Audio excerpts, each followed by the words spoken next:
पिंट्या काय रे, लय खुश दिसतोय सकाळपासून. काय झालंय तुला? हा, सकाळपासून पाहतोय निस्ता हसतोय, निस्ता मनातल्या मनात गालातल्या गालात हसत. काय झालंय काय तुला? सांग तर नक्की. काय लॉटरी बिटरी लागली काय तुला? का काय पोरगी बिरगी दिसली एखादी लय भारी?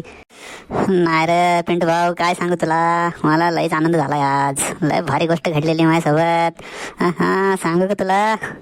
काय बोलतो, लगीन बिगीन ठरलं काय तुझं? मावड्या, एवढं चांगलं नशीब आहे का माझं? हा, अरे भाई काय झालं सांगतं खरं. नुसतं लाजून बिजून काय राहिलाय? सांगून टाकायचं, मोकळं व्हायचं जरा. आम्हाला बी हसू दे, आम्हाला बी आनंदात सहभागी होते की. हवा काय सांगू तुला, लयच भारी आहे. मी एका खतरनाक महान माणसाला भेटून आलोय आज. हा, काय सांगू, दिल खुश कर द्या मेरा उसने.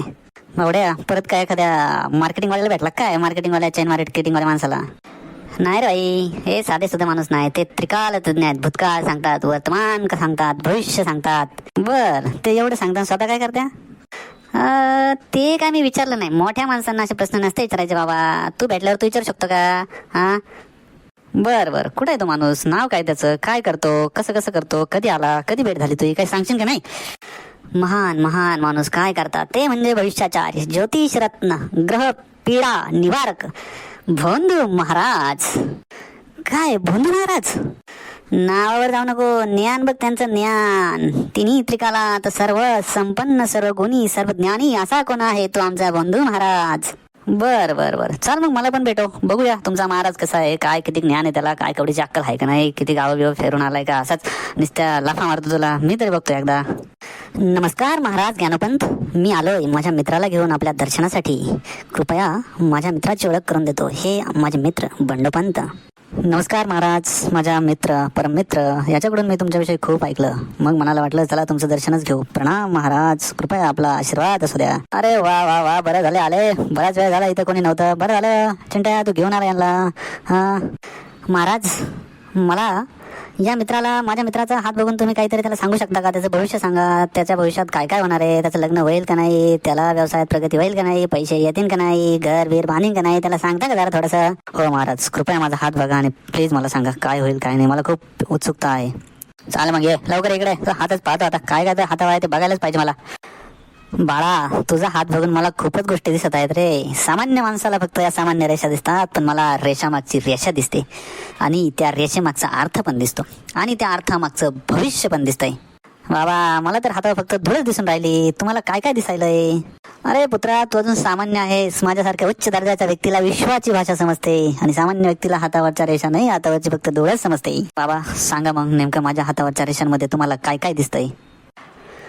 वच, तुझ्या हातात भोजन रेषा आहे. खूप दुर्मिळ, फार कमी लोकांच्या हातात असते अशी भोजन रेषा. म्हणजे म्हणजे तू आज जेवणार आहेस? बाबा, पण मी तर रोजच जेवतो, त्यात काय एवढं विशेष? हा, आणि ह्या रेषा तर सगळ्यांच्याच हातावर असतात. जे जे जेवण करतात त्या प्रत्येकाच्या हातावर या रेषा असतात. थांब थांब, मी अजून पूर्ण बोललो नाही. तू फक्त आजच नाही, तू उद्या पण जेवशील, परवा पण जेवशील, आणि त्याच्यानंतर सुद्धा जेवशील. महाराज, हे काय भविष्य आहे का खानवळीचा मेनू आहे? सगळेच जण आज जेवतात, उद्या जेवतात, परवा जेवतात. भूक लागली का सगळेच जेवतात. पिंट्या, मध्ये मध्ये बोलायचं नाही. महाराज ग्रहांशी कनेक्ट झालेत. काल माझं भविष्य त्यांनी इतकं इतकं अचूक सांगितलंय ना, का मी डायरेक्ट थक्कच झालोय. असं भविष्य मी याच्या आधी कोणाकडेच पाहिलं नव्हतं.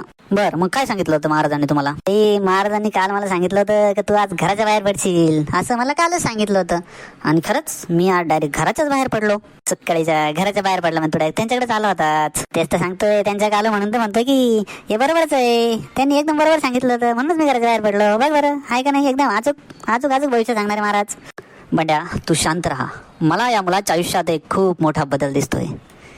आता कसला बदल दिसतोय महाराज? कृपा करून या मुलाला सांगा की कसला बदल दिसतोय, जेणेकरून तो जरा थोडा खुश होईल. अहो बंडोपंत, आता लगेच असा बदल सांगता येणार नाही. ग्रहांची स्थिती बघावी लागेल, त्यासाठी विशेष गणना करावी लागेल, त्यासाठी विशेष ध्यान करावं लागेल, त्यासाठी विशेष शुल्क पण द्यावं लागेल. अच्छा, आता खरं कारण बाहेर आलंय. बेट्या, तुझ्या शनीचा प्रभाव आहे. मंगळ थोडा नाराज आहे, बुध गोंधळलेला आहे, आणि राहू तो तर कायम रिकाम टेकडाच फिरतोय. महाराज, हे काय ग्रह आहे की आपल्या गावातले लोक आहेत? बेट्या, तू माझी चेष्टा मस्करी कर रे, पण मी आजपर्यंत लय लोकांचे भविष्य सांगितले. 2, 4, 5 हजार लय लोकांचे भविष्य सांगितलेत, बिनचूक भविष्य सांगितलेत. आणि ते कायम कायम माझ्याकडे भविष्य बघायला येतात, कारण मी जे सांगतो ते त्यांच्या आयुष्यात खरंच होतंय. बर, किती हजार लोकांचे बघितले तुम्ही? सांगा बरं नक्की. हा, अरे बेट्या, मी दोन जणांचे भविष्य बघितले. 2 जणांचे भविष्य त्यांना 1000 वेळा सांगितलंय. आणि त्या दोघांचे पण भविष्य एकदम खरे ठरले. दोघंच्या दोघं समाधानी. त्यातला एक होता माझा चुलत भाऊ आणि एक होता मी स्वतः.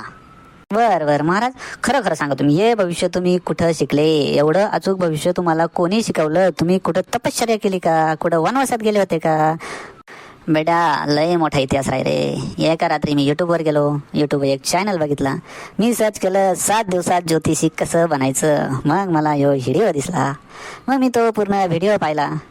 पहिल्या दिवशी पाहिला, दुसऱ्या दिवशी पाहिला, तिसऱ्या दिवशी पाहिला, अजून वेगवेगळे व्हिडिओ पाहिले. आणि हे व्हिडिओ पाहून मी तर स्वतःचा चॅनल सुरू करणार होतो. पण लोकांनी मला डायरेक्ट महाराज बनवलं. महाराज, माझं भविष्य सांगा कृपया.